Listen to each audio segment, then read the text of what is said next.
Golden State Media Concepts Fantasy Football Podcast is your one-stop shop for fantasy football news and advice. Can't decide on who to draft on the first round? Going gaga on how to line up your team. We've got you covered. Traditional leagues, dynasty league, PPR league, IDP league, even daily fantasy football league. Join us as we break down all the questions of fantasy football. It's the Golden State Media Concepts Fantasy Football Podcast.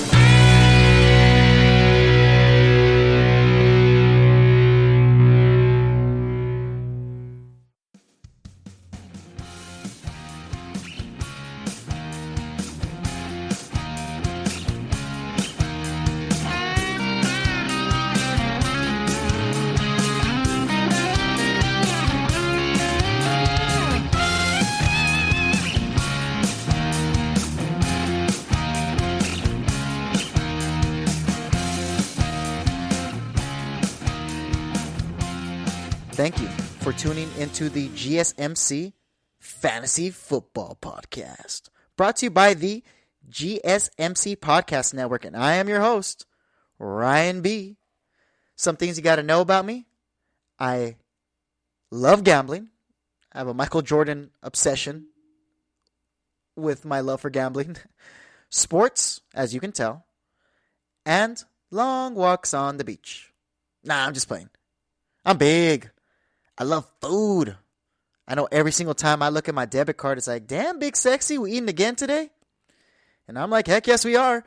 Today we will be covering the quarterback show, as I like to put it. All these quarterbacks are on the move, want to be on the move, or rumored to say they want to be on the move. And we're going to talk about them and their fantasy implications depending on the team that they are on. We're going to talk about the Super Bowl 55 performance. And we're not going to mainly talk about the performance, but we're going to talk about the players in the Super Bowl. Because in that Super Bowl, there are a lot of players that we are going to draft in next year's fantasy draft. And we need to know what spot to draft them in. I'm also going to talk about 5 NFL draftees I'm looking forward to seeing go to the pro level. I think that they, depending on their situation, we're going to put them in certain teams that they really fit on. And if they go to those teams, I think that they will definitely help you in your fantasy championship next year. And then at the end of the show, stick around because we are going to do the first ever Basura Time segment. Yes, I said basura as in trash. We are going to talk trash about people who were trash last year in fantasy football. First, we're going to explain why quarterbacks are just leaving, what they're looking for, what they need. Football is a very team-oriented sport. To say Tom Brady is the GOAT, yes, great. Say Patrick Mahomes the GOAT, yes, great. But who's going to block for them? Patrick Mahomes got no line. You saw what happened. No matter how great he was, they couldn't block for him. Tom Brady's great, but who's going to catch those balls? He has Antonio Brown, Mike Evans, and Chris Godwin. All that matters is how everyone's team chemistry and cohesion is on the team. So everyone should be treated equal, right? Everyone should get the same amount of love, same amount of attention, same amount of coddling, same amount of, oh, are you okay? No. Quarterbacks get the most hate. The team performances are predicated off quarterback play. And that's what the media dissects. That's what everyone dissects. That's just what it is. How good is your quarterback? Not good? How good is your line? In Deshaun Watson's case, not good. So then those cases, you're like, oh, wow, no matter how good the quarterback is, you need a great line. Which brings back to my whole team cohesion point. But quarterbacks just need it because they're the golden child. They're the poster child. They're everything that you want. They're the leading actor in the movie. You got to get a handsome quarterback.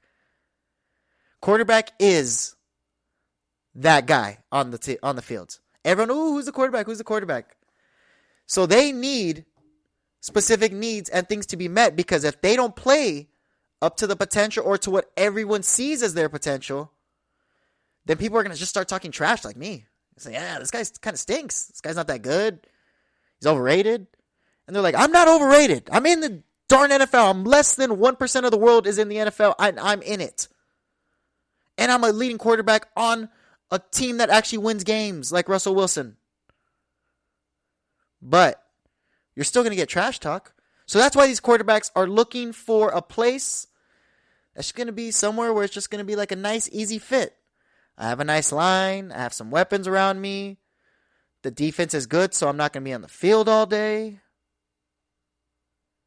So these quarterbacks right now are getting rumored to want to leave, or in some cases, they went to their place, and we'll see what their fantasy implications are. Dak Prescott. Cowboys haven't paid him. He's just been wanting some dang money, and he's giving him wins. Not those playoff wins that the Cowboys are not really used to since 1995, but they were used to before that. Dak Prescott needs to get paid. That's what his need is. He says, I'm not going to perform because if I get hurt again, his whole point was, if I get hurt like he did with that ankle injury, I need to have money so I could secure my future. Which I think is, I just don't like to tell people what to do with their money. I think it's kind of like, you're the Dallas Cowboys head quarterback, right? Jerry Jones is a rich man, right? He's helping you with all these business ventures, commercials. Carson Palmer made the point the other day. He's doing all these things for you. That's not enough money? Like, you can't help make cuts like Tom Brady does for his team so he could get a better team around him? You want all the money? Well, whatever. He wants his money. Never tell another man what to do with his bag. But the Cowboys have to pay him, I guess, $37.7 million for a franchise tag. They don't have the money. He's just been asking for the money because he says if he gets hurt like he did, then what happens next? Who's going to want to pay him? He saw Carson Wentz got $106 million contract. Why can't I get that? I'm better than Carson Wentz. But they need to fill out all the team. They did the cap on the NFL salary cap because of the Dallas Cowboys. They had so much money that they were just buying everyone out. I'm going to buy this guy. I'm going to buy this guy. I'm going to buy this guy. No, we have to put a cap because it got to make it fair for everyone. So Dak Prescott, you can't get all the money. But when you're on the Cowboys, you're amazing. You were amazing. Your fantasy production was really darn good. You were 26 points per game, which would have ranked you first in fantasy football out of all quarterbacks, right in front of Josh Allen. You had 1,800 yards in 5 games and 9 touchdowns, 4 picks, 3 fumbles. The 4 picks, 3 fumbles don't matter because you did that all in the first half. Anyone who knows fantasy football saw you. You would get 4 points in the first half. Cowboys defense was awful. I mean, but awful. They would give up 29.6 points per game. The only teams to give up more than that were the Lions, Jags, Raiders, Vikings. All terrible defenses. All terrible pass defenses specifically. Which is where you score most of your points nowadays in today's modern NFL. And the difference between the Lions and the Cowboys isn't big. It's 29 points to 32 points. So it's a 3-point difference. You're 3 points worse on defense than the Lions, the worst historical team in NFL history. Never even won anything. That's your defense? Your defense is that bad? Your defense is that bad that it's giving up 386 yards a game? Only behind, again, the Lions, Jags, Falcons, Titans, Vikings, Bengals, Jets. All these people I'm telling you right now. Who are all these people? Basura. Trash. That's a different segment, though. Stick around. But yes, they're all terrible teams with terrible pass defenses. And so that means you're going to be on the field more because they're giving up so many yards and so many points. And since you're on the field more, you're going to throw it more. And you have Amari Cooper, CeeDee Lamb, and Michael Gallup. All amazing people. Amari Cooper had a good year. Michael Gallup had a good year. CeeDee Lamb had a good year. They're all elite talents that anyone would wish that would be their second or third receivers. They have Dalton Schultz. They have Zeke in the backfield, for Christ's sake. Zeke could still catch. They have now the new running back of the future, I guess, on their team, Tony Pollard. If he took that pay cut, your fantasy implications will be up the roof. You'll be the number one at least a top 5 quarterback in next year's fantasy draft. You're easily one of the best just because of your certain situation. You have a pretty good line. The only situations I could see him going to, it's someone training for him, or like the Seahawks, where they would be, okay, we'll give you Russell, you give us Dak, because Russ wants to leave. Russell Wilson. And you say, yeah, I'll do that, throwing some picks, yada, yada, throwing a lineman, and there you go. Dak Prescott's on the Seahawks. I don't trust his value there. It's not the same. I don't care if he has DK Metcalf. I don't care if he has the Tyler Lockett who's going to get hurt. I don't care if he has a running back who's going to get hurt on that team. They don't have Chris Carson. It's Rashad Penny and friends. Rashad Penny, who always gets hurt too. So he's useless.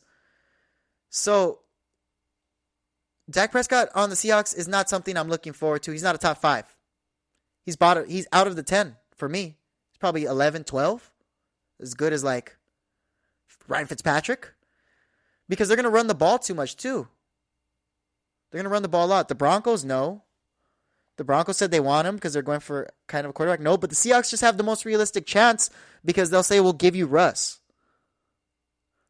Wilson, who apparently is complaining about his line.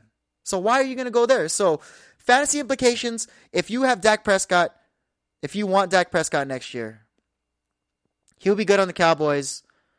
Just watch out. He might hold out because he's not happy about this money and he's not going to play unless he gets paid. He had his surgery in December. Apparently he's going to start throwing and coming to training camp in July. We'll see. There's a lot of speculation, obviously. It's early in the offseason. Super Bowl just happened. But Dak Prescott, only value is really if he's on the Cowboys. He's a top 3, in my opinion, if he's on the Cowboys. Seahawks, whatever. But speaking about the Seahawks, Russell Wilson.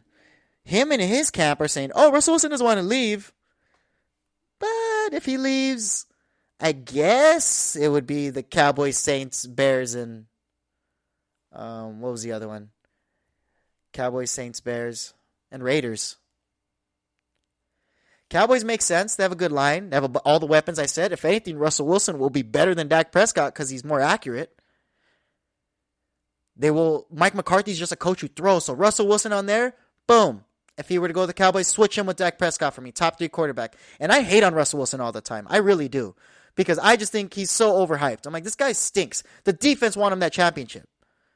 He's not that great. Aaron Rodgers is something great and still loses, and I talk trash about him. But Russell Wilson, chill out. Everyone was giving the MVP in the beginning of the year. Oh, he's on pace to throw 100 touchdowns and 1 pick. I'm like, oh my gosh, chill. Like, calm down. He only threw 40 touchdowns. Everyone's done it. But he did throw for 4,200 yards, 40 touchdowns. Still a lot of picks. 13 picks, 4 fumbles, 17 turnovers. He was 5th ranked in fantasy quarterbacks, according to ESPN standard formats. I mean, he gave you 30, 32, 36, 20, 23, 29, 28, 21. From weeks 1 through 9, give you great fantasy production. Great. 5 touchdown games, 2 4-touchdown games, a couple 3 touchdown games. And then it starts dropping down. Then he plays the number 1 defense, the Rams, who he's going to play again next year, and it's going to look exactly the same, that defense, if not better. Then he gets 9 fantasy points, and then he's going to keep going down. He's going to give you 14 against the Eagles and the Giants and the Jets. 3 prime, terrible, bottom 10 pass defenses. Trash. Gives you trash performances. Then the last week, you're like, oh, he's going against the Niners in fantasy championship week, if you still have him. Trash. 17 points? I could get that from Derek Carr or Drew Lock. 17 points. Oh my goodness. Russell Wilson, apparently he attended the Super Bowl. And I'm sure that he watched Patrick Mahomes out there. And he said, I need a line. I need a line bad. I see what the Rams are doing. I see the Cardinals are getting a better pass rush. I know what the Niners pass rush is going to do next year when the Bosa guy's back. I need a line. The Buccaneers pressured Patrick Mahomes a record 29 times. I can't have that happen to me. I'm going to get hurt. We even saw the best he saw the best quarterback in the league running for his life, running 500 total yards across the field. I'm not doing that. He even told, apparently, someone in the Seattle Seahawks front office, hey, I need to throw the ball more.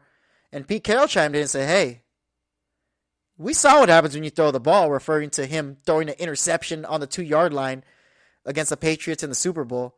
He said, we're going to keep it out of your hands. We're a run team. So that kind of left him a little salty. So Russell Wilson, if he's on the Seahawks, he's going to give you the same value, top 7 value. I'm going to wait till like the 11th round to draft him because I don't draft quarterbacks top 10 unless they're Patrick Mahomes or Dak Prescott or Deshaun Watson. Only 3 I'm drafting. And this year, still I don't know. I don't like Russell Wilson doing too well this year just for the fact he just seems disgruntled. Seems like he's going to go on a decline and then want to get his way out. If he's on the Raiders, oh my goodness. The Raiders with that line? I understand John Gruden's kind of a curmudgeon when it comes to like making play calls. And he's like, oh, I'm going to stick to the run because that's what old football would do. I guess I was trying to do a John Gruden impression. That was god-awful. That was awful. Terrible. Stinks in here. John Gruden would help out Russell Wilson, though. Russell Wilson would talk to him, and John Gruden would respect him enough to hear his play calls and let him kind of run show like how Tom Brady does on the Bucs. See how I'm just referring to these 2 Super Bowl teams? These guys are crazy. They're going to be the best teams next year, Chiefs and Bucs. But yeah, if he ends up on the Raiders, great. What about Cowboys? Cowboys, I already said, he'd be good. He has all the weapons. Saints have a good line. They have a really good line, actually. O-line and D-line. They have that drama queen, Michael Thomas, on the other side, who's good if, I guess, you strangle him and set him right. Then they have Emmanuel Sanders on the other side. Still Taysom Hill. Alvin Kamara, let's not forget. Top 2 running back in the league. Russell Wilson will do great on the Saints. Fantasy value, top 5. Maybe top 4. Just because I know sometimes they'll go to some games and they'll just run it with Kamara. But they have all those plays like they have with Taysom Hill, and they could just do the same with Russell Wilson. He's the same type of runner. Can't have him run through the tackles, but if it's a fake handoff and go, I'm going to take it on a PA read. Easy. I like him on the Saints. Bears, I don't know where that speculation came from, but that needs to just be thrown in a river and let it drown. Let it just sail down the river. All the way to Egypt, down the Nile. Keep going. I don't know why I'm putting this image in your head, but keep on going. Keep going. Because the Bears have absolutely nothing to work for. Nick Foles just got put in a hearse, a.k.a. not a coffin. What do you call those things? A stretcher. He got put on a stretcher against the Vikings, who he would see twice a year. And the Vikings aren't even anything. They have a bottom 5 defense. So he doesn't want to go there. So I see him doing good. Cowboys, Raiders, Saints, doing better than he is on the Seahawks now. But just wait till the 11th round, man. Justin Herbert's going to do the same thing. There's going to be Justin Fields, Trevor Lawrence. Trust. They're rookie quarterbacks this year. Just wait. Just chill on all of it. We're all going to go to someone who's actually chilling out a lot right now. Deshaun Watson and the Texans have their little drama right now. The Texans are a psycho boyfriend who don't ever want to let go of Deshaun Watson. And Deshaun Watson's like, let me be. I just need to be free. I need to figure out my potential. And they're like, no, you'll love it. If I force this love on you, ooh, I'm going to force it down your darn throat. No, I want to leave. They're like, nah, we ain't listening. I don't understand anything you're saying. It's all mum to me. I was about to say it's all Mandalorian. It's all Mandarin. It's all Mandarin to me. I can't hear it. I don't understand it. So Deshaun Watson wants to leave the Texans. They think they could restore it. He's not talking to them. They're trying to talk to him. But if he's on the Texans, don't draft him. He's just going to do a Le'Veon thing. He won't play all year. He really won't. You think money's an issue to him? It's not.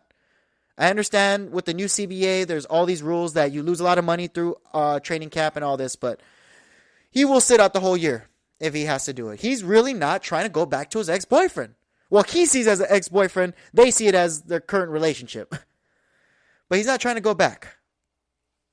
And if he goes to the Dolphins, I love it. They could trade Tua for him. Easy. Easy swap. Give Tua maybe a pick. No, probably a pick or two. Probably first, a second. Give up Jakeem Grant or Preston Williams. I don't know. Give up Mike Gesicki. I don't know what the Texans want. Texans are a terribly ran organization. They're awful. So I don't know what they want exactly. But if he goes to the Dolphins, oh man, top 3 for sure. Brian Flores, he was making it work without Mike Gesicki and Myles Gaskin and Devontae Parker. The top 3 targets. He made it work without all of them and at least brought them in contention to win the AFC East. No. Like, if you put him on the Dolphins, it's over. It's over. He's top 3, top 2, right behind Patrick Mahomes to me. So draft him early. You could draft him 4th, 5th round, and I wouldn't even be mad at you. But still, to me, I'm waiting 10th. If he goes to the Niners, I don't like it. He falls out of the top 5 to me, and here's why. Yes, the Niners are a better ran organization. They have John Lynch at the top. Kyle Shanahan, who's a little iffy to me because he's a great coach, but I think he's still scarred by that Super Bowl. They have a great line, kind of old. Raheem Mostert gets hurt. Tevin Coleman gets hurt. Deebo Samuel gets hurt. Brandon Ayuk gets hurt. George Kittle gets hurt. Your number 1 option, George Kittle gets hurt. Why are you going to go to the Niners? Just go to a hurt team? Nah. They're all gonna deteriorate around him, just like the Texans did. Hopefully they have a better defense next year, so that could help him out.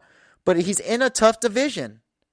The NFC North is nothing to play with. They have the Rams, top defense. They have the Seahawks, who are always in contention. They have the Cardinals, who are up and coming, who I kind of fluky, but they can still turn things around. Their defense is definitely getting better, and they're a young team.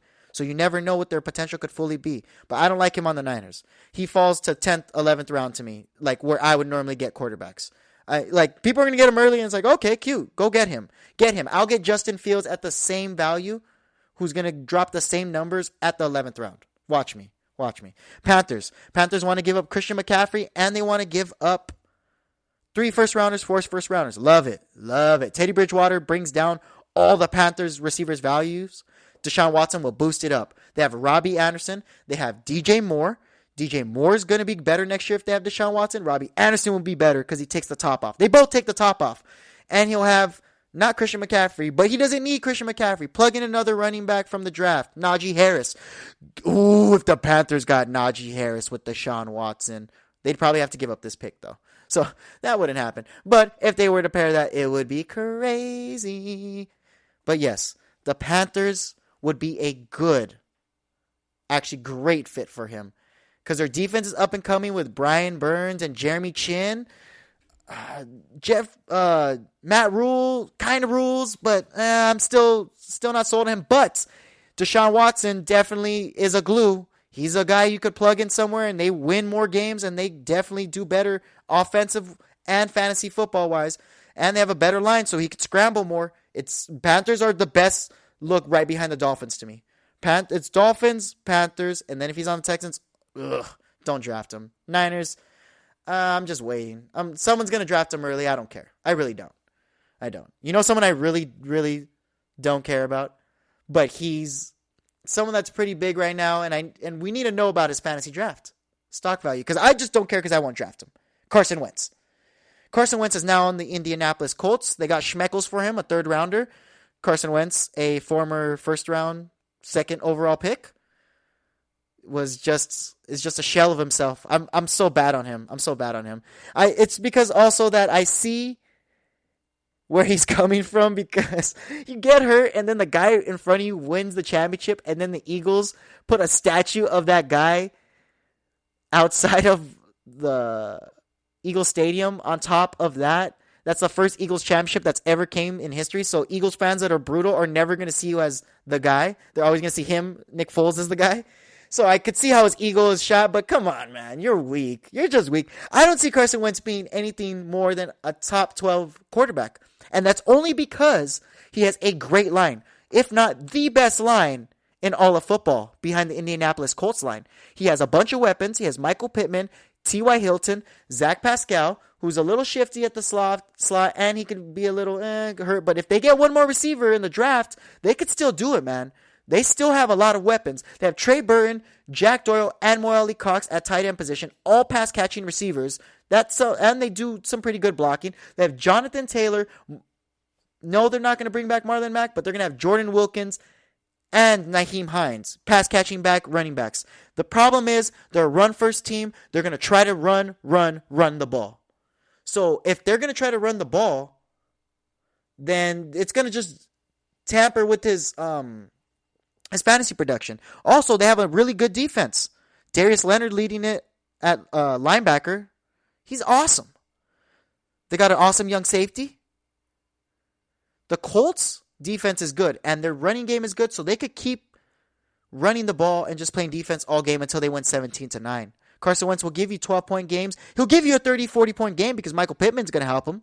But then he'll give you a 12 game. He'll give you a 9 game. And you'll be like, what the heck, man?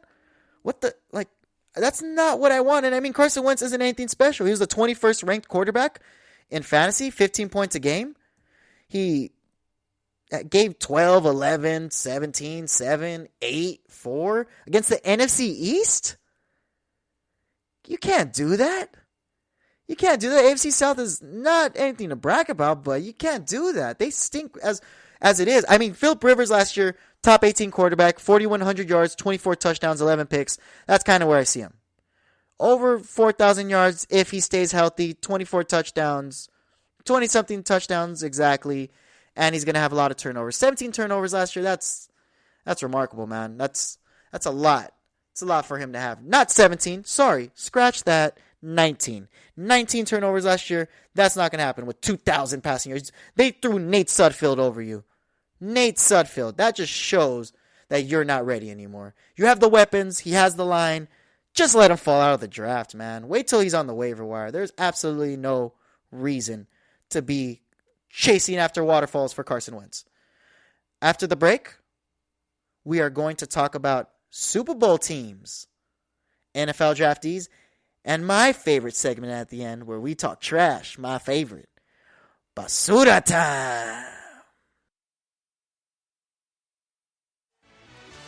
Are you looking for the very best NFL and college football podcast? Then check out the GSMC Football Podcast. Get the latest football news both on and off the field. From the NFL Draft to trades to the rumor mill to the NFL Combines. They got you covered. That's GSMCpodcast.com/football-podcast. Get updates on college rivalries, game day insights, and much, much more. It's football talk the way you want it. This show eats, sleeps, and breathes football. Don't forget to like them on Facebook and follow them on Twitter. Visit GSMCpodcast.com for more info.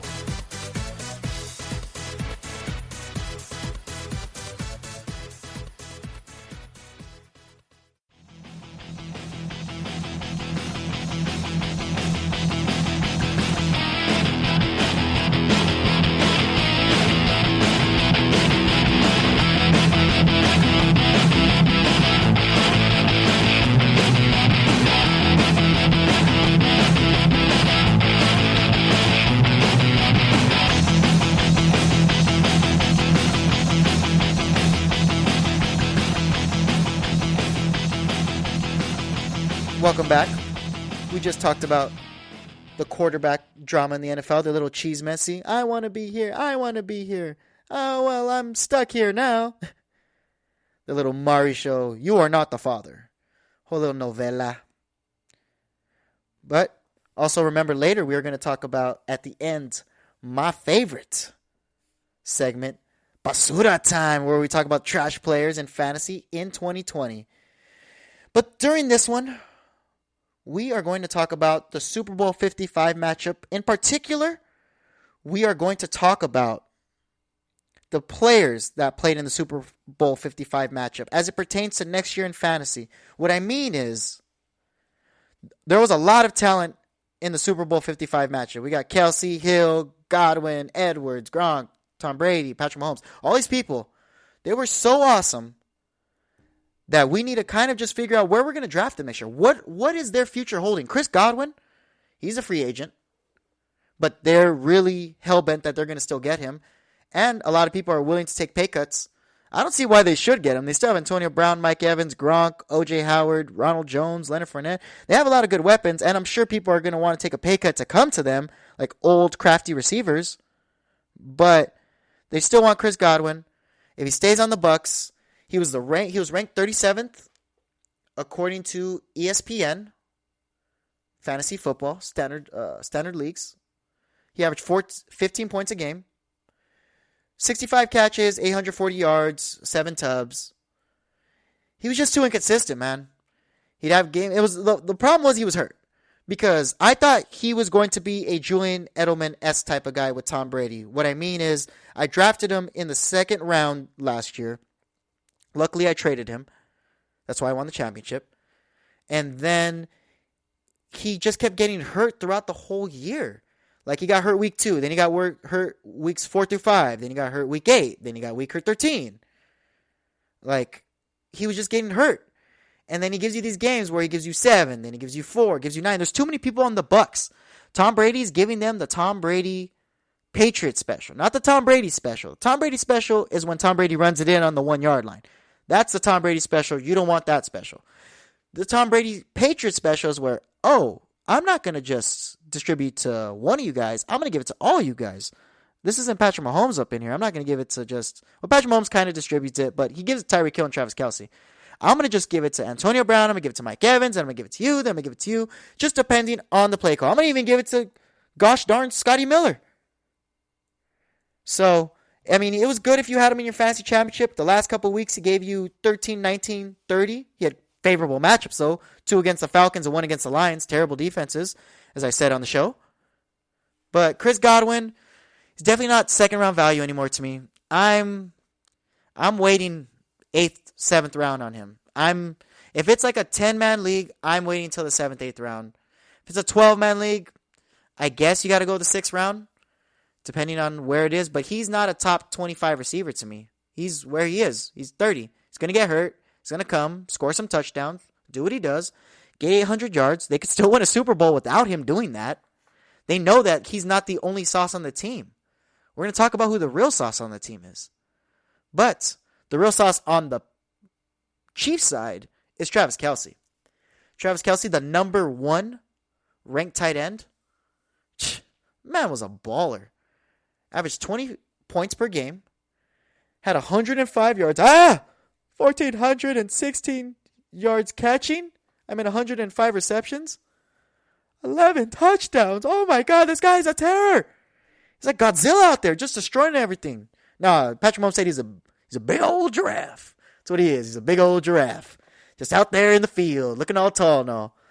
I don't know what else to say about this man besides he's going to be the number 1 tight end next year, so you should draft him if you're in the end of the 1st round or the beginning of the 2nd round because he's a security blanket. The tight end position, I understand you don't need it to win a championship.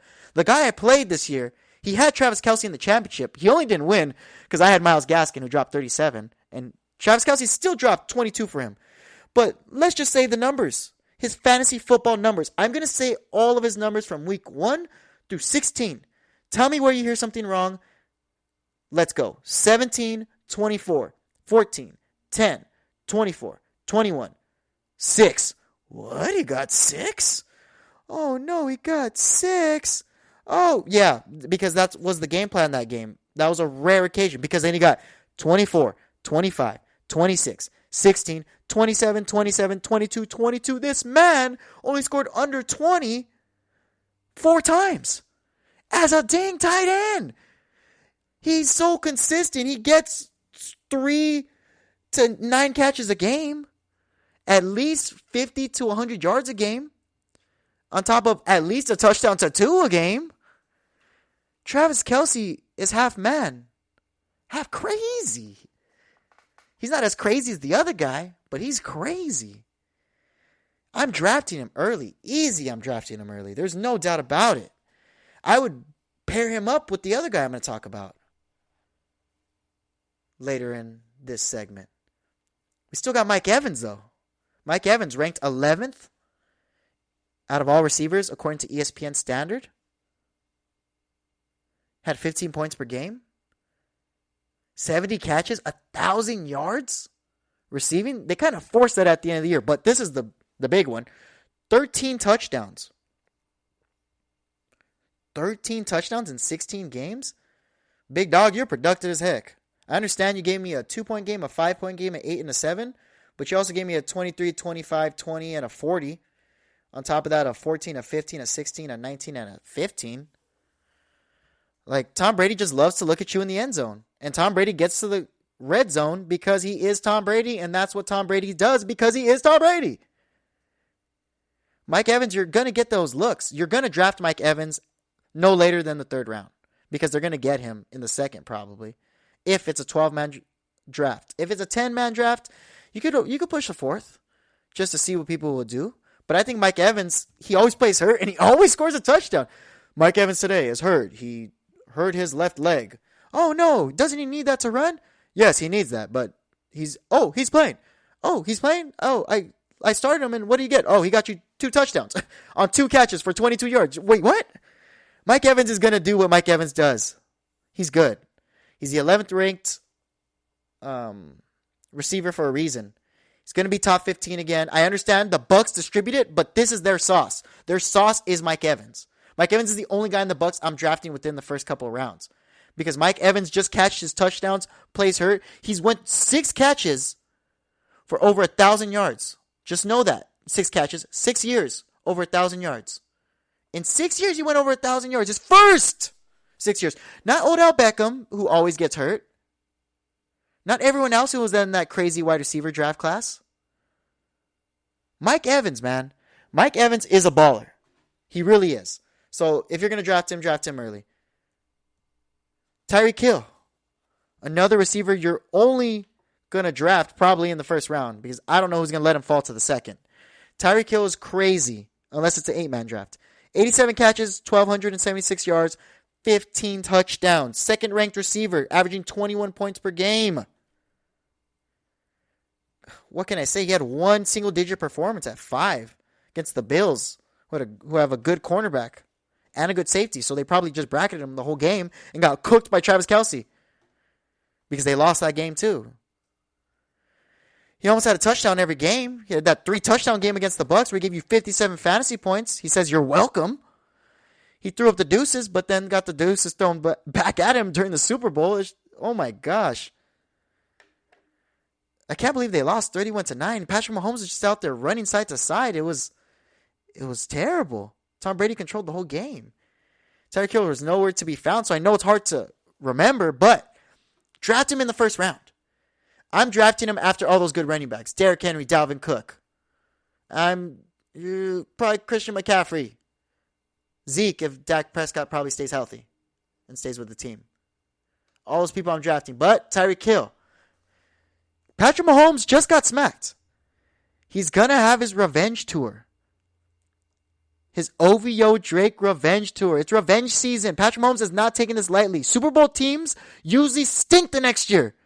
Hey, this guy stinks. No, not this time. Patrick Mahomes defies all logic. He did it like he did against the Niners in the Super Bowl.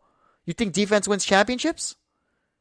Niners had the number 1 defense. They did the same thing against Cam Newton, against the Broncos, and the Seattle Seahawks against the Broncos as well. Number 1 defense against the number 1 offense. Defense smacks them. Patrick Mahomes defied all logic, came back against the number 1 defense that were in the Niners, won. Didn't do it this year because Eric Bieniemy didn't know how to game plan anything. Didn't even know Tom Brady went to 10 of these things, 11. Jesus. So don't forget Tyreek Hill's the man. And don't forget he's in the AFC West who's against the Broncos. Raiders, you know what the Raiders do. They've done it every year since the 70s. Just stinked on ice. 80s more like it. And the Chargers, come on. The LA Chargers who always choke. They just know how to charger it up.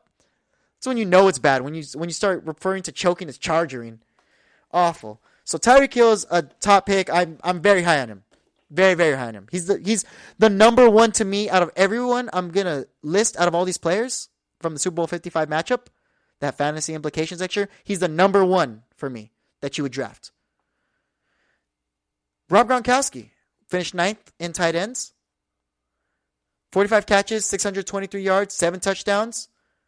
He gave you what you had to do if you got him off the waiver wire. Obviously, the first 4 weeks, he dropped 3, 0, 10, and 3 in fantasy points.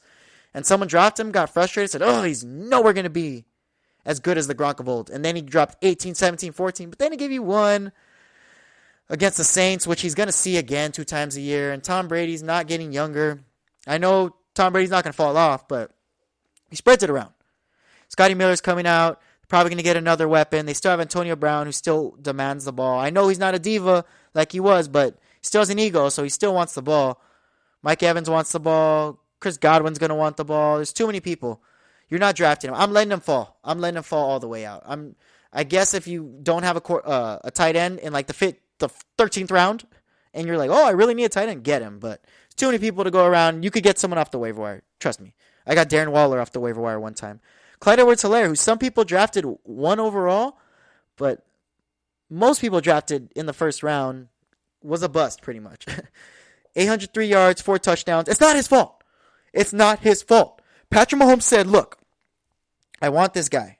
He's good. I saw him at LSU. He's a little bowling ball thing. He's just going to plow his way. He catches the ball. He runs great.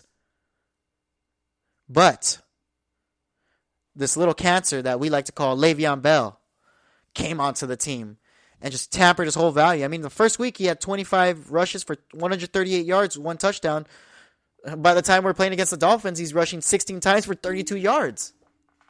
I know he got hurt at the end of the year where he missed 1, 2, 3, 4. He missed 3 games. But he gave you over 11 fantasy points the first 8 weeks, and then Le'Veon Bell came, and of course, Mr. I want to be a rapper. No, I want to be a Jet. No, I want more money. No, I don't know what I want. No, I want to be on the Chiefs, and I'm going to choke them the Super Bowl too. Cancer. I'm over him. If Le'Veon Bell's still on the team, I don't like it as much, but let me give you some hope right now. Clyde Edwards-Helaire is barely learning the playbook, and he's barely a rookie. Patrick Mahomes vouched for this guy. He's not going to vouch for the guy. The number 1 player on the team is not going to vouch for a guy and not help him out the next year on the playbook. He's going to get more acclimated to the playbook. He's going to be better. I'm drafting this guy in the same category as I was drafting Chris Carson last year, like 3rd, 4th round, where you're drafting Jonathan Taylor. People are going to be very down on him because they don't know about him, but trust me, the Chiefs have a lot of production that could go around. They go against trash run defenses, and they really could do this. They really could do this next year. Patrick Mahomes is going to be on a revenge season. I'm telling you, you're going to want some Chiefs players on your team. Clyde Edwards-Helaire is not someone you draft in the 1st or 2nd round at all. At all. I'm drafting a lot more. I'm drafting Saquon before I'm drafting Clyde Edwards-Helaire. Depending on where Chris Carson lands, I might even draft him. I might even draft my boy, Najee Harris, before him. But that'll be later in the show. Clyde Edwards-Helaire, I just don't know. Jonathan Taylor, I'm drafting in front of him too. So, he's a question mark, but he's in a great system, and that's what you want in fantasy football. You want to put him in a great place, a great system. Patrick Mahomes constantly throws the ball. He constantly puts them in the red zone. There's constantly times and positions for this guy to score. It's just his time to learn the playbook and score. Now it's time to talk about the GOAT, Mr. 7-time, yes, I said it, 7-time champion. Tom Brady, the 8th ranked ESPN quarterback, ESPN fantasy football quarterback, averaged 20 points a game, 4,633 passing yards, 40 touchdowns, only 12 picks and 40 touchdowns for a 43-year-old man. I like it, but not enough though. Gives you games also where he gave you 2, 14, and 8, but he did close out 23, 29, and 29, albeit it's against the Falcons and the Lions. Tom Brady doesn't give you rushing value. He has all the weapons in the world. If you're in the 11th round and you need a quarterback, get him. I'm getting him over pretty much over 20 different quarterbacks. Yeah. I'm getting over a lot of people. Definitely over anybody. Drew Lock, Derek Carr. I'm drafting him over Baker Mayfield. Yeah, I like him more than Baker Mayfield just because of kind of the Steven Stefanski way they run things. I'm drafting over Kirk Cousins for sure. Tua. I like that, but just not Russell Wilson, Deshaun Watson, Patrick Mahomes category. If Russell Wilson goes to the right team, Dak Prescott category. Tom Brady's good. He's great. He's also tipsy Tom. He's psycho, though. He's really psycho. This dude really won another darn Super Bowl. Like, are you kidding me? He won another. He has more Super Bowls than any NFL franchises, and NFL started the Super Bowl in the 60s. No one has anything to say about this man just being Psycho Tom Brady. He's Psycho Tom. Psycho Tom. Psycho Tom. Run, run, run, run, run, run, run away. Oh, yeah, yeah, yeah, yeah, yeah, yeah. Okay. Maybe I'm just being too much out of pocket or being too old or too young. I don't know. I'm all over the place. Tom Brady makes you think that way. Well, he's throwing Vince Lombardi trophies over everywhere. He just makes teams win. So he's definitely going to lead the best NFC team. I don't see the Packers beating him. There's just no way. Packers are cursed with their little NFC championship debacle where they can't make it far. And then Aaron Rodgers cries all the time, I want more weapons, even though you gave me Devontae Adams, who was, yes, I guess the number one receiver. No, but I want running back. But I have Aaron Jones, A.J. Dillon, and Jamalful. But no, I need a tight end. Well, you did give me Robert Tonyan, who's supposed to be baby George Kittle. Like, come on, man. Stop crying. Not everyone's going to get Patrick Mahomes weapons or Tom Brady weapons. I understand you need it and you want it. Play with what you got, dude. You could do it, man. You're Aaron Rodgers. You're one of the best quarterbacks. I don't see them beating Tom Brady just because Aaron Rodgers in his own mind's blocking himself out and thinking about Brett Favre all day, a.k.a. Brett Favre. And then the Saints are the second other best team in the NFC East. I mean, the NFC. And the Saints are going to be good. Yeah, right. Have you seen how the Saints just choke in the playoffs every single year? And they just, like, Stephon Diggs catches a crazy catch over Marcus Williams over the top. And then you have the Rams when Mikel Roby-Coleman supposedly, allegedly, I'm from LA, okay? Allegedly pushed the guy before he caught the ball or the ball was thrown to him. Allegedly, that happened, but the Saints are cursed. They're a cursed franchise. Who dat cursed Saints? Yes, I don't see anybody beating Psycho Tom. Psycho Tom's going to do what he does. Everything you saw this year should happen again next year. That defense is going from young to old. Or young to a little older. So they're going to be just a little bit better. It's fine. Then we move on to my homeboy. I love this man. I love him like a father loves a son. And I am not his father? So I'm a son? Nah. He just had a son. Or a daughter. No. He named his daughter Sterling, which is like a boy's name, which is what I was confused about. But that's a whole different thing. Patrick Mahomes, second-ranked fantasy quarterback. If you got him, you're probably in the fantasy championship. I know a couple of people who had him and won. 24 points a game on average. ESPN Fantasy Football Leagues. 4,740 yards, 38 touchdowns, only 6 picks and 2 fumbles. So he was efficient. He's not turning over the ball too much. Of course, he's going against the Chargers, Broncos, and the Raiders. So it's a little difficult to fumble the ball when you're going against some trash teams. He did go against the Bills, the Steelers. He took them all out. Went 15-1, 14-2. He went 14-1, sat out a game, went 14-2. The Chiefs are going to be a good team. I know there's going to be a whole narrative around it. Las Vegas is going to come up with this whole wrestling argument and say, oh, when I mean wrestling argument, I mean this whole fake staged argument that's like WWE. It's like, oh, there's no way a Super Bowl team that loses is going to come back the next year and win. Like, look at the Niners. Look at the Panthers when they did it. Look at just the Falcons when they went to the Super Bowl and lost. Chill. Patrick Mahomes defies all logic. He's the greatest quarterback of all time, in my opinion. This guy could do absolutely everything, and he's only learning stuff right now. Literally, just the other day, he's like, oh, did you know I'm barely learning defenses? Like, he's like 24 years old. I'm like, oh, this guy's barely learning defenses. I was about to say Jiminy Crickets. Who says that anymore? Holy cow. Who says that too?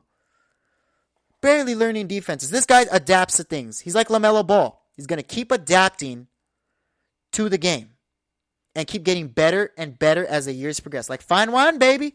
Fine wine. Patrick, my homeboy, is definitely going to be someone that if I were to ever break my I'm going to not draft a quarterback in the top 10 rounds rule, it's going to be for Patrick Mahomes. And I would draft him, say I had the 12th pick or the 10th pick, and those are the last picks in my ESPN NFL Yahoo draft. I would draft Travis Kelce and Patrick Mahomes or Tyreek Hill and Patrick Mahomes back to back. Bracket them. Trust me. Patrick Mahomes throwing for 5,050 touchdowns next year. Revenge tour. It's a whole revenge season, and that is why I have so much faith in him. We just went over all those awesome players from Super Bowl 55 that are really going to determine your fantasy championship next year, or if you even make it that far, as I did. I had none of those players, and I made it that far. I had Chris Godwin, dropped him, left him, put him in the dirt, put in work. But that was besides the point. That was the past. Super Bowl was a couple, just earlier this month. Now we're going to talk about the future. In April, it's going to be the NFL draft. We are going to go over that and more. And we're going to go over the implications mainly in fantasy with the NFL draft. I'm going to give you 5 draftees I like after the break. Check out the show that's built on the MMA. From the UFC to extreme cage fighting, they got the fights covered. Check out the GSMC MMA podcast. Get the latest news on past or upcoming fights. Join us as we talk to and about some of the biggest names in the MMA, past, present, and future. When it's the fight game, there's just one show to check out. GSMCpodcast.com/MMA-podcast. Don't forget to like them on Facebook and follow them on Twitter. Visit GSMCpodcast.com for more info.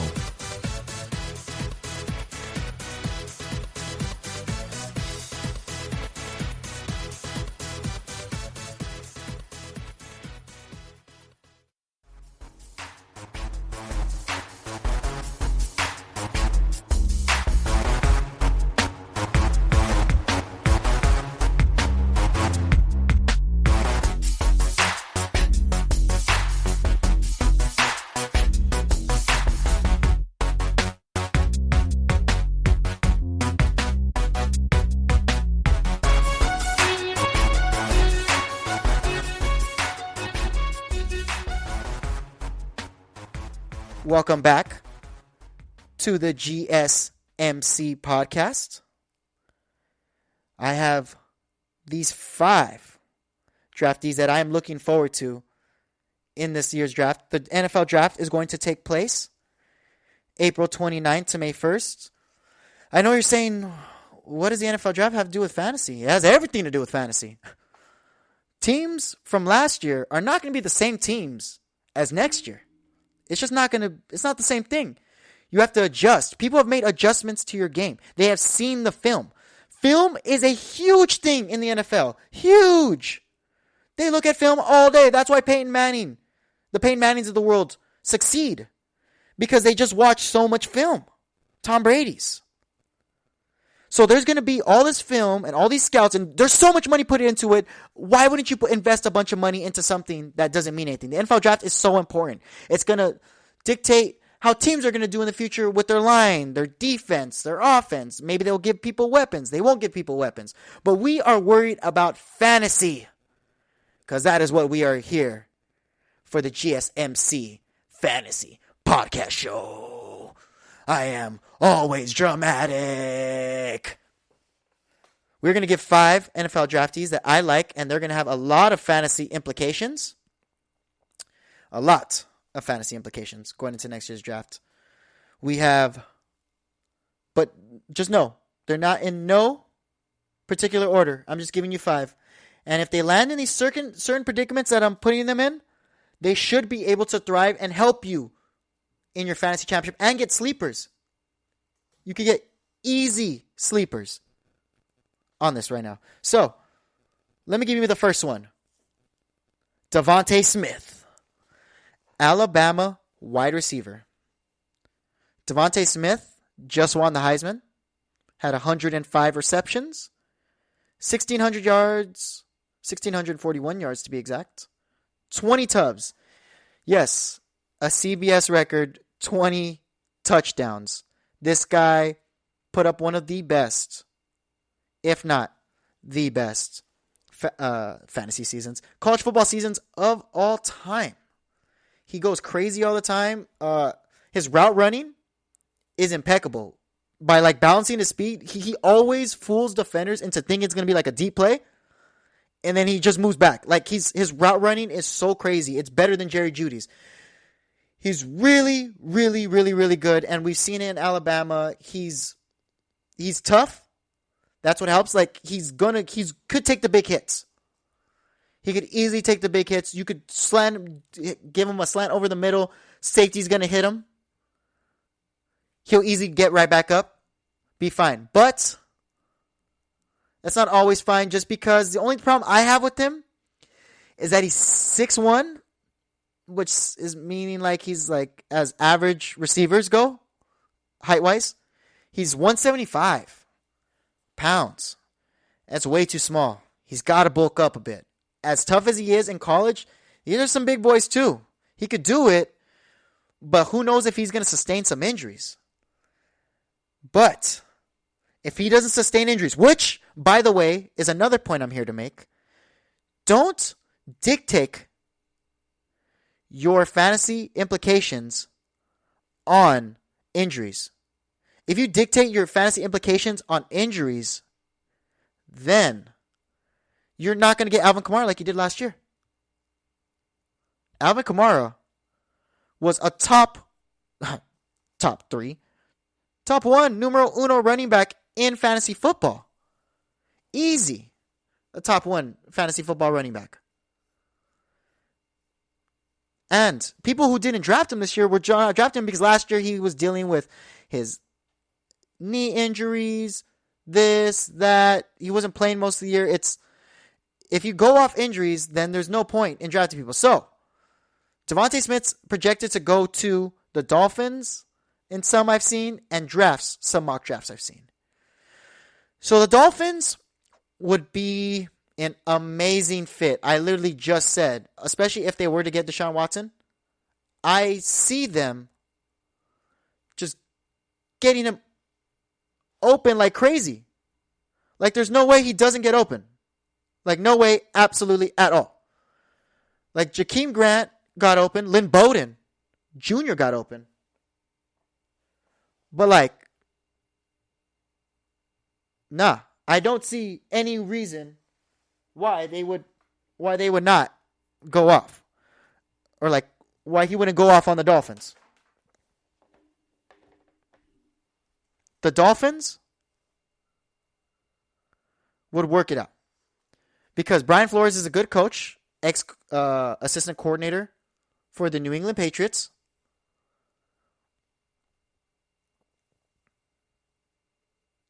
And I think that Tua would be able to reach him, not only just because he is taking that bigger step this year, but also because they're both Alabama products. Problem is, Devontae Smith did say that he likes Mac Jones over Tua, and I'm pretty sure Tua heard that, so he's not going to mess with that too much. But yeah, Devontae Smith is a great talent. This is going to be one of the best receiver classes of all time, like last year's with Justin Jefferson and friends. But Devontae Smith put up one of the best college football seasons of all time. That can't be ignored. So seeing his production going to the NFL, you know they're going to throw him in like a role. Like he's going to already have a role right out the gate. That's just one of his things. So being on the Dolphins, I see him. I would draft him 6th, 7th round. Yeah. 6th, 7th round, I'm messing with it. But if he goes to the Giants, I don't know. I honestly don't know because I like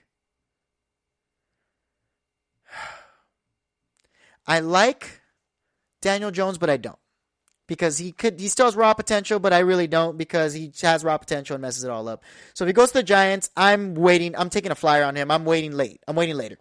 Way later. I'm just going to go like, I'll wait till the 10th round for you, buddy. Because even though you're great, I'm going to get you when everyone got like Jerry Jeudy and CeeDee Lamb last year, where they got him super late. Some people got CeeDee Lamb early, like in my draft, but I'm getting you later. So if he goes on the Giants, get him later. But if he goes on the Dolphins, 5th, 6th pick, he's going to find a way to get open. With Deshaun Watson, oh man, it'd be over.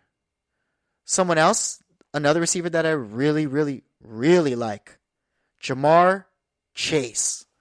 didn't play last year because he's like, why am I going to play this year? He's like, it's a COVID year. I'm ready for the drafts.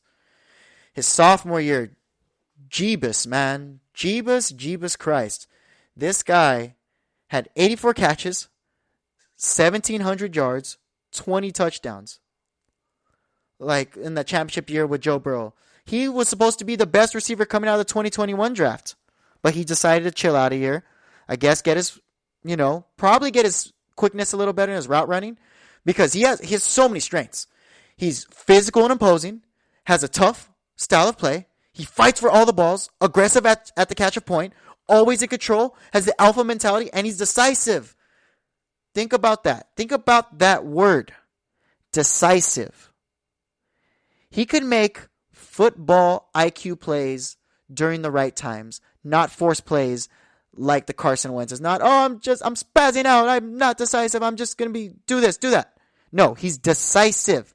Once he runs his route, once he gets his clearing, once he gets his break, he's going.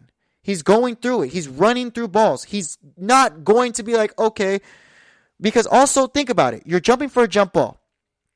You got to back up a couple steps, get yourself placed up. No, this guy is going to run through you to the ball to get it every single time. He contests every jump ball in one-on-one battles, and he has great hands and great run after the catch ability. That should be the number one thing receivers should worry about. Run after the catch ability. If you get open and catch the ball a lot, if you could shake people and take it to the house like your Tyreek Hill, that's what makes Tyreek Hill the most elusive, the best. Devontae Adams is the best because they throw it to him a lot and he has sick routes, like disgusting routes that make Chad Johnson cry. Disgusting routes.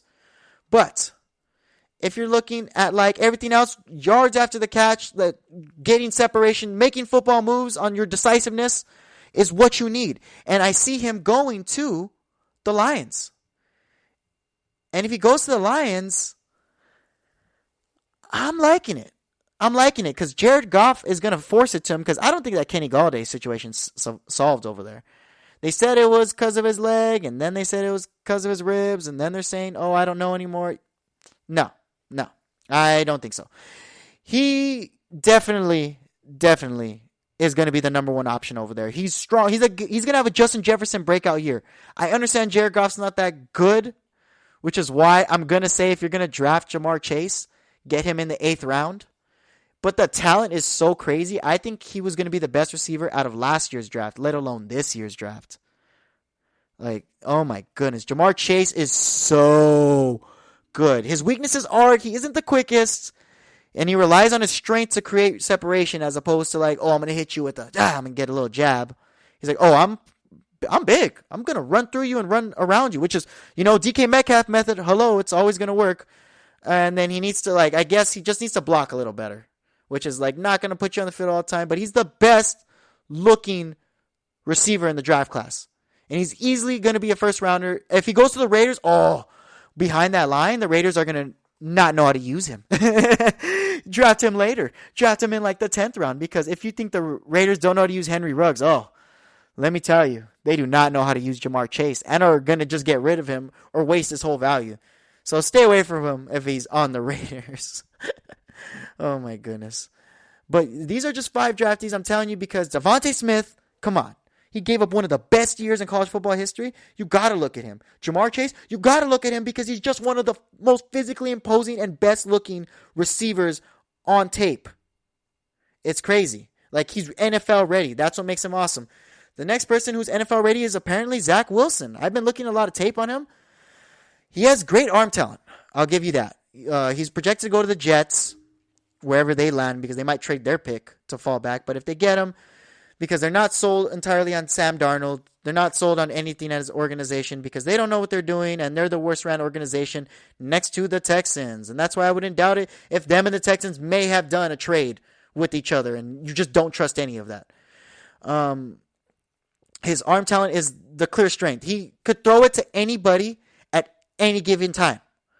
When he's releasing the ball, it's just he could do it on rollouts, and it's crazy. I'm seeing him against Boise State, and he's just completely rolling out like Patrick Mahomes, flinging the rock, boom, hitting crazy precision type passes. His mobility, that's the best part. Yes, he plays super aggressive. He has like an elusive type of build, more like a Russell Wilson, Kyler Murray type of thing, as opposed to like Lamar Jackson. He's really fast. He's fast, but he's not like straight line fast. He's like side to side football fast. So that's mainly what you're worried about. Kyler Murray, the best running back of all year last year. I'm only saying that because he had the most yards per carry. This guy just runs the ball. And his poise. Oh, man. I've seen a couple of tapes of him. Just the way he sits back in that pocket. He will eat hits just to make the big time throws. Just to throw the long lay downs. You got a 3rd and 14. 3rd and 14, I'm exactly seeing it against Boise State. He's dropping back. He's about to get hit by one of the D linemen who looks like he outweighs him by like 50 pounds. Sacks him, but he throws a back corner pass on the money. And that's definitely what you're looking for in the NFL. You definitely want that because you want someone who's going to be able to take the hits, like kind of like, not like Andrew Luck per se. I guess Tom Brady. Tom Brady takes hits. You see him. He takes hits. They try not to make him take a lot of hits, but he takes hits. His weaknesses are, though, his anticipation's a little off. Sometimes you see him mistiming routes, like you see the receiver trying to run a curl route, which is like a 10 route and turn around, and he's throwing it back shoulder, which means he's throwing like a comeback route or throwing it over their head.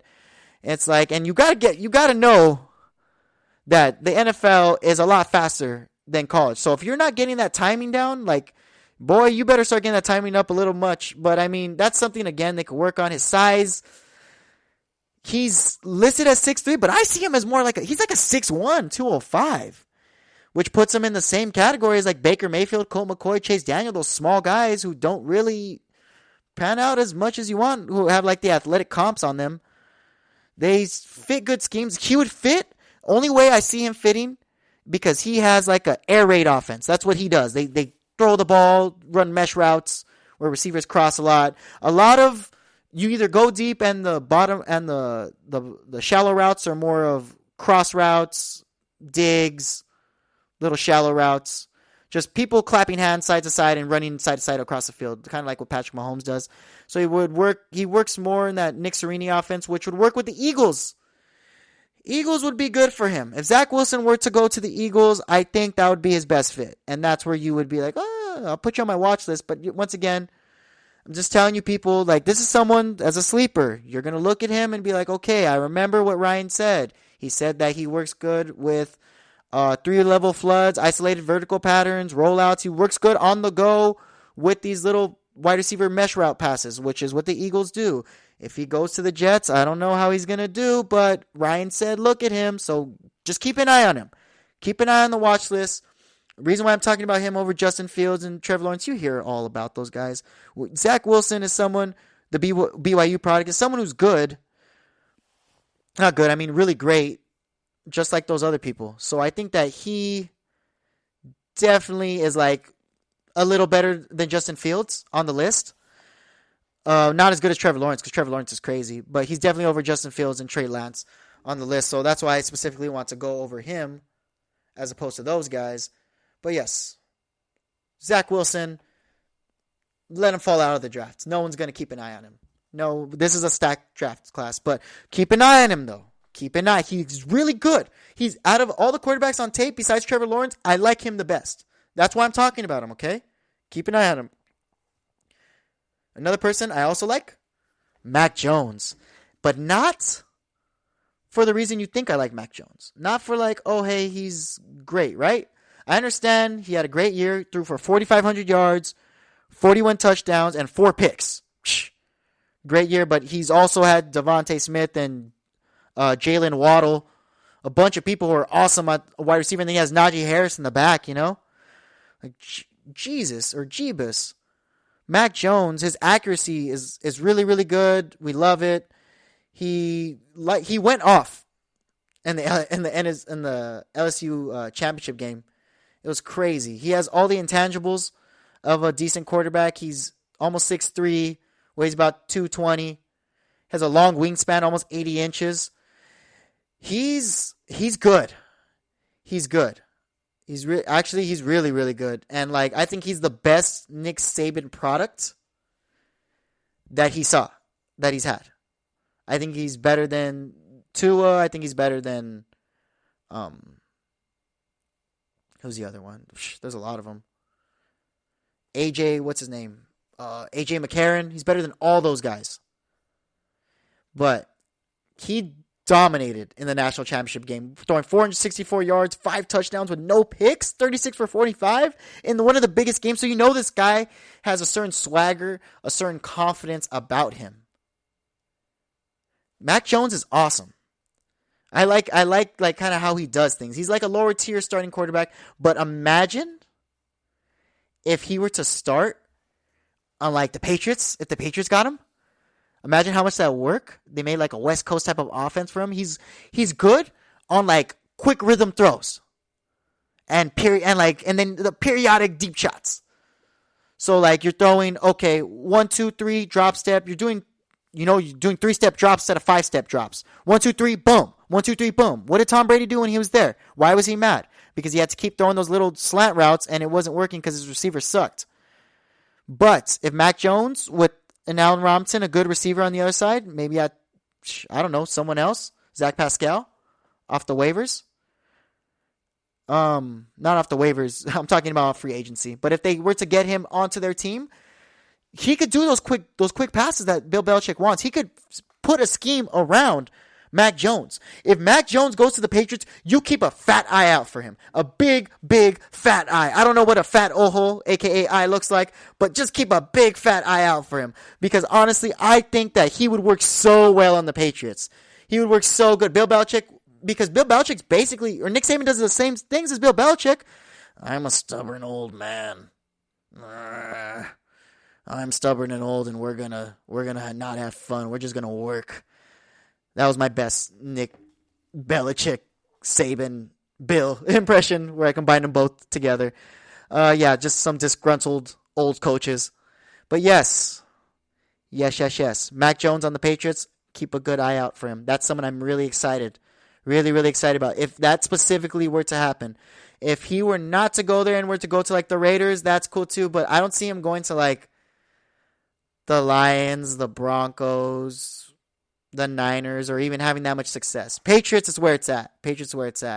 And then I don't have a favorite here, but this is my favorite because I think he's the most he's the most likely to do something now.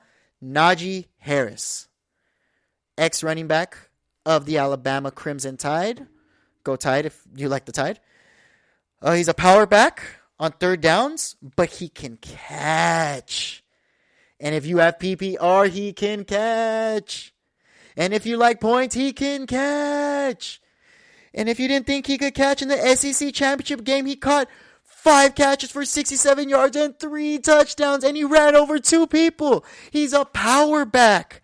He's huge. We're talking about Devontae Smith being 6'1", 175. On the other end of the spectrum, we got Derrick Henry, a.k.a. Najee Harris, 6'2". He's 229. Derrick Henry's 6'3", 230. They're the same thing. Najee Harris is huge. He's a power back who could catch. What more could you want? He's shifty. He could run people over. He could run outside. He could run inside. He's perfect. I do not know why people do not want him in the draft, because I guess there's so many good running backs. You could just wait. And then people still want Etienne or Etienne. No, it's Etienne. The running back from Clemson, he's good too. But Najee Harris, man. Holy criminy. Imagine him on the Steelers. Who made Le'Veon Bell. The team that just easily said, we're just going to throw to the running back every darn play. They throw to the running back, I thought it was like 45% of the time. Like, wow. And they only have Jalen Samuel, James Conner, and the other guy, Benny Snell. I'm like, oh my goodness. Like, they have nobody at running back. Najee Harris in that system, and Anthony McFarland. Oh, yeah.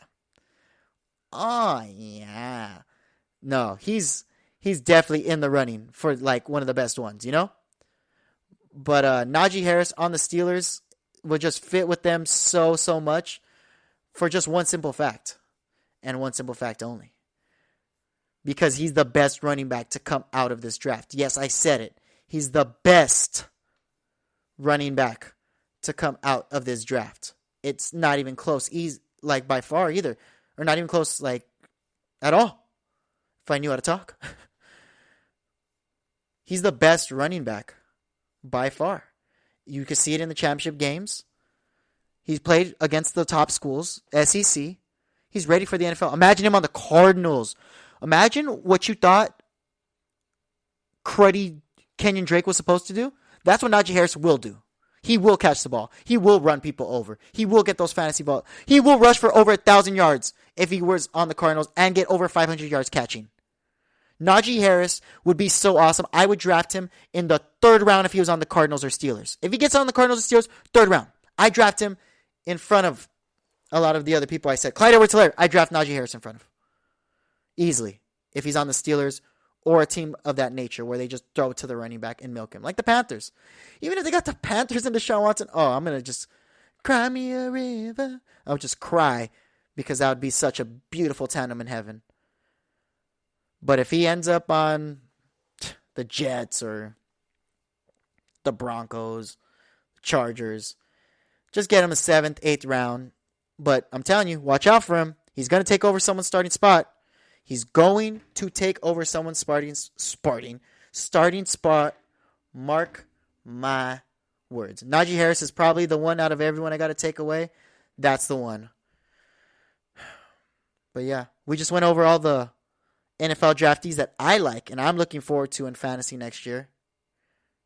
But now we are going to get into Basura Time. Right after the break, we're going to talk about some people I think is just trash. Basura.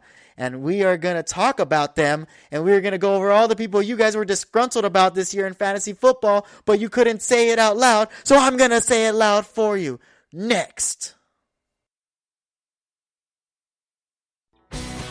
Are you looking to get your college football fix? Looking to get the latest news on your favorite school's team? The GSMC College Football Podcast is your ticket to all things college football. Join us as we talk college football from the national championship, the college rivalries, the bowl game, to the Heisman Trophy. To which conference is the best? We've got you covered for the Big Ten, SEC, Big 12, the Pac-12, ACC, and everything in between. Download the GSMC College Football Podcast on iTunes, Stitcher, SoundCloud, Google Play, or anywhere you find podcasts. Just type GSMC in the search bar.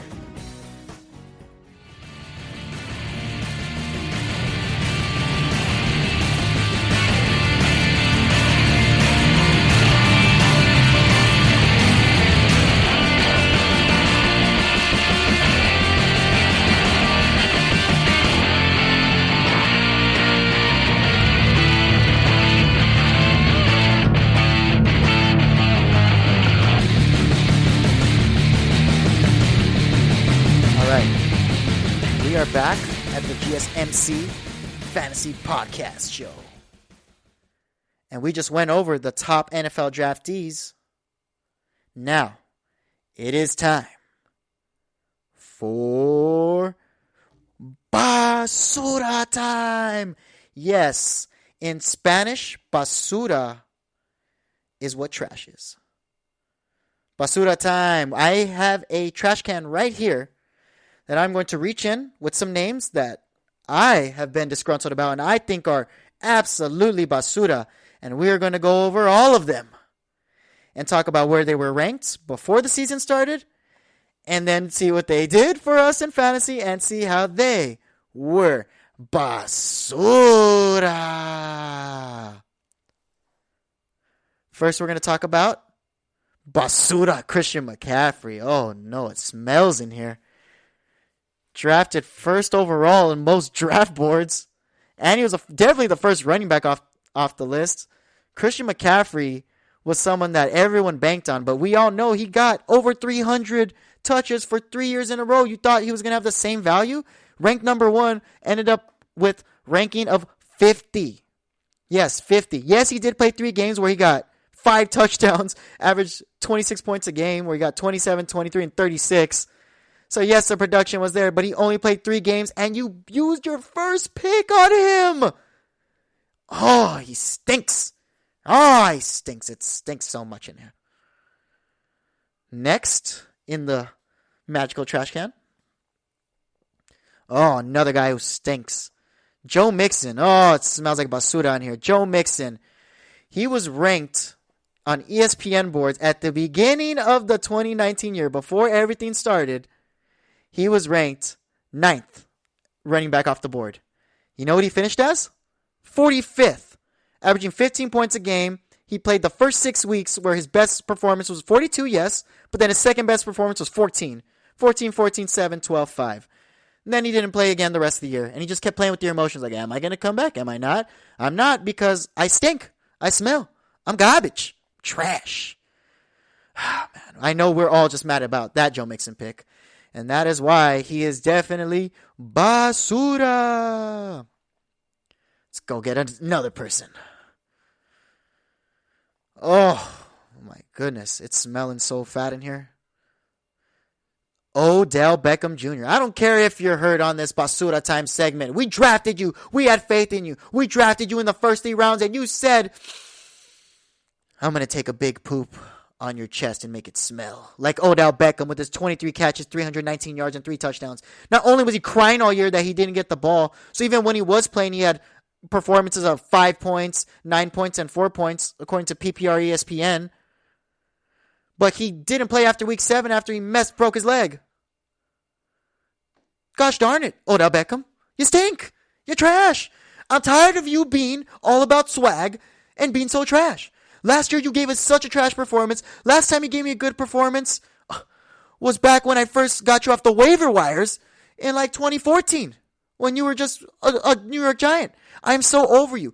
Stay away from this man next year. Stay away from him. Stay away from him. Stay away from Joe Mixon.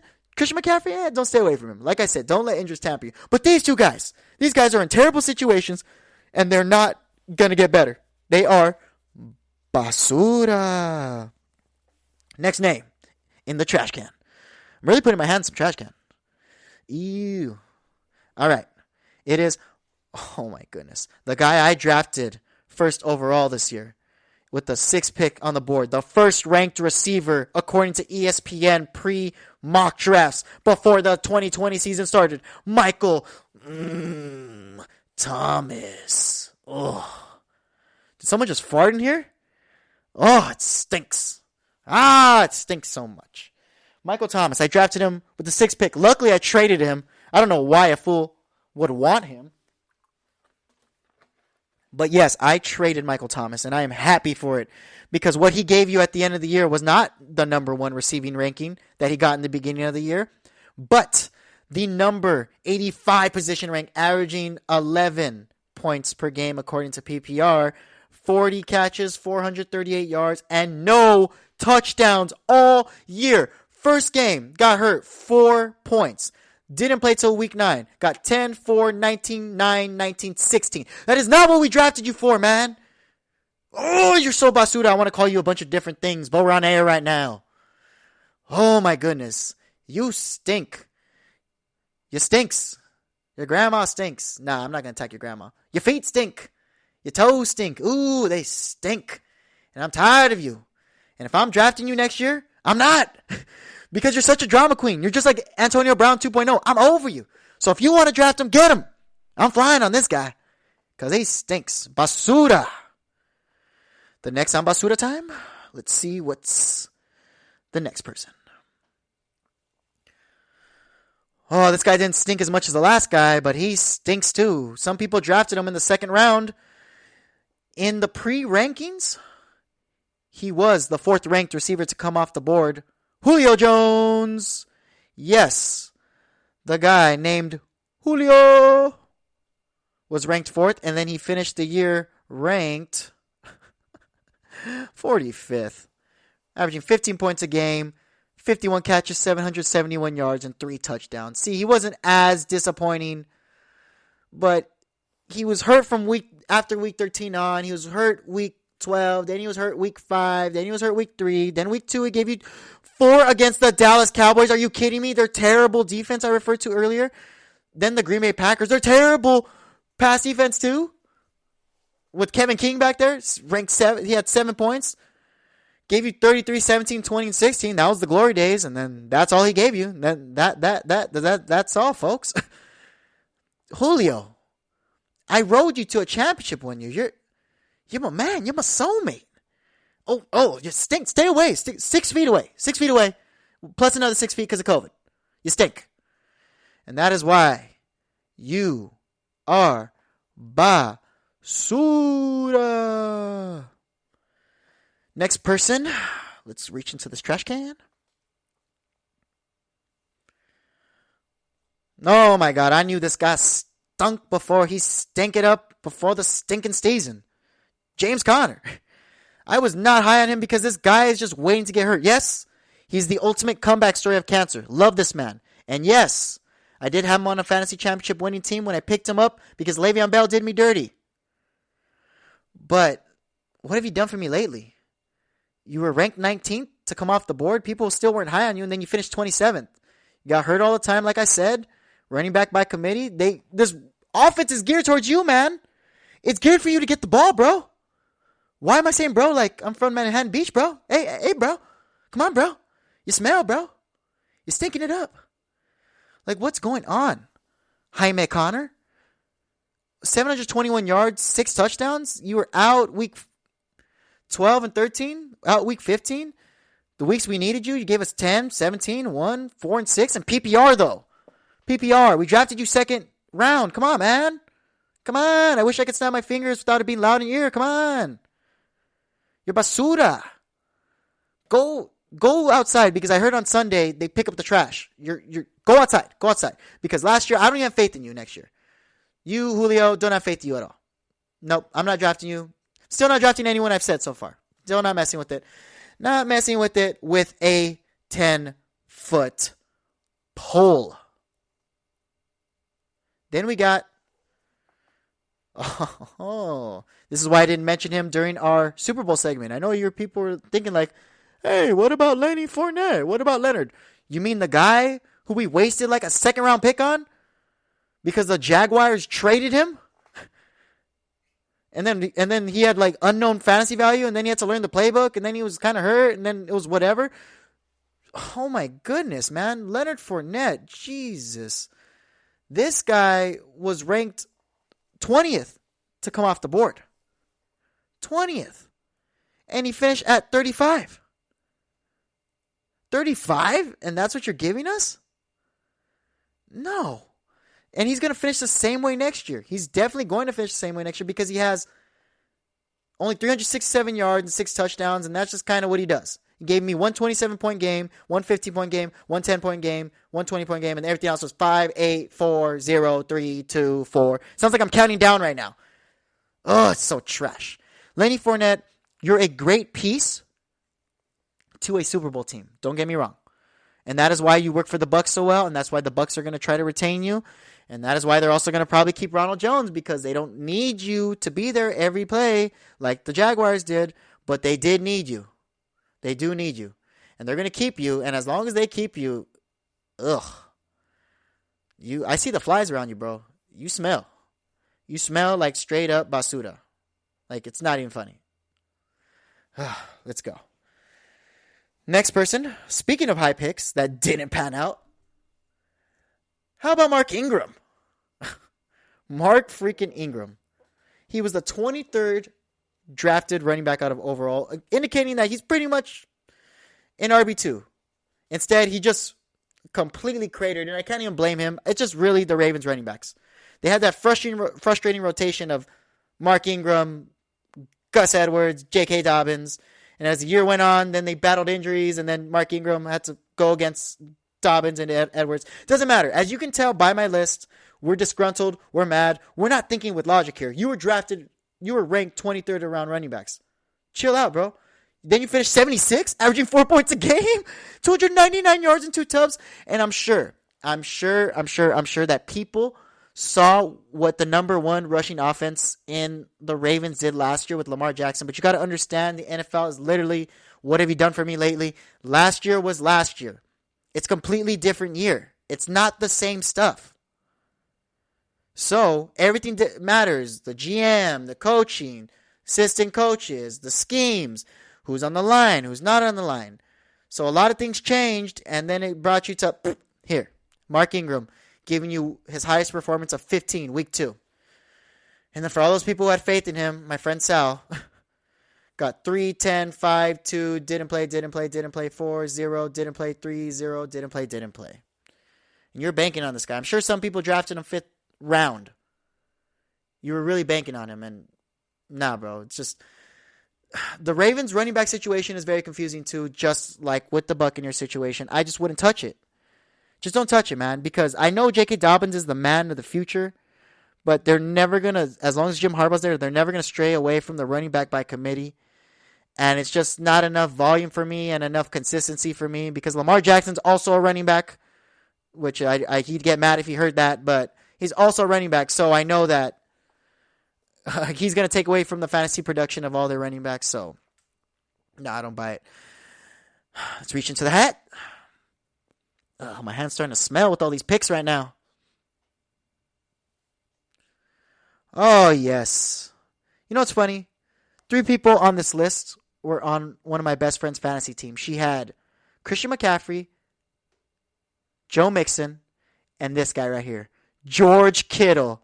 Talk about a bust. You wanted him and picked him the 2nd round. You picked him the same pick as you picked over Aaron Jones. You picked him over DK Metcalf. You picked him over Jonathan Taylor. Think about all the people you picked him over. And think about how hurt he was the whole year. He gave you 8, didn't play 2 weeks, 39, and you're like, oh, he's picking up steam. Oh, yeah, George Kittle. Yeah. Oh, Kittle, stay away from me, all right? 6 feet.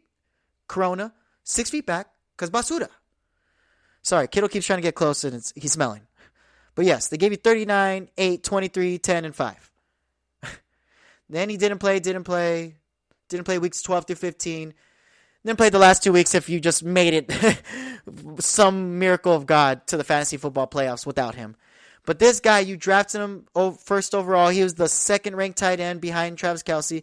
Finished 20th, 48 catches, 634 yards, 2 touchdowns. You know they want to give it to him. And the problem is they want to keep giving it to him like an uncomfortable Christian McCaffrey amount. Like, he's going to get, like, a lot of touches, and it's just going to lead to a lot of injuries. And the problem is, too, he also gets hurt all the time. Not hurt all the time. He blocks all the time. So since he gets physical and blocks, and he's a blocking tight end for a heavy West Coast offense run scheme, then he's going to get hurt more often than not. So there's no, like, discrepancy of if he's going to get hurt or not, but he's going to get hurt.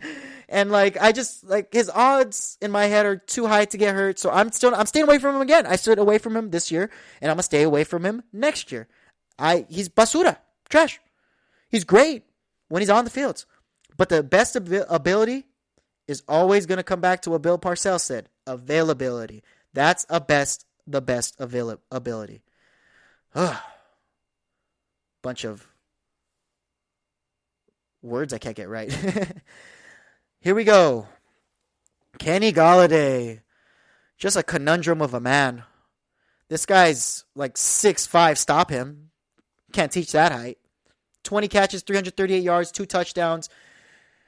That's terrible. Ranked 99th in receivers. Missed the first 2 weeks. Got 17, 16, 14, 17. Didn't play again. Was just a ghost of himself. He literally just went to... He's like, you know what? I'm just honestly going to take myself to the trash dump because I'm already trash in Basura. So I'm just going to do it anyway. And it's, once again, these guys aren't trash for their physical or their style of play because they're definitely better than me. And I'm accountable to that. They would beat me one-on-one. And if they want to challenge me to one-on-one routes, let's do it. I'm down. We'll do that video. I'll take you out one-on-one. I'm not afraid. I'm not afraid of nobody. I'll step up and then you can embarrass me. But I'm saying you're trash because you let us down in fantasy. We put high hopes in you. You were the 8th ranked receiver, Kenny Golladay. You were the 8th ranked receiver and finished 99th. I got 99 problems and you're all of them. You're literally all of them. Kenny Golladay? Oh, man. You're just so trash. I just can't believe it. And it stinks that you have to be so trash. And it's funny that I said stinks because it's part of the show, but you're trash. And I'm going to stay away from you again next year. This last year, I'm not messing with it. And I know I keep contradicting. It sounds like I'm contradicting myself by saying, "Oh, I'm not gonna let injuries make implications for my next year."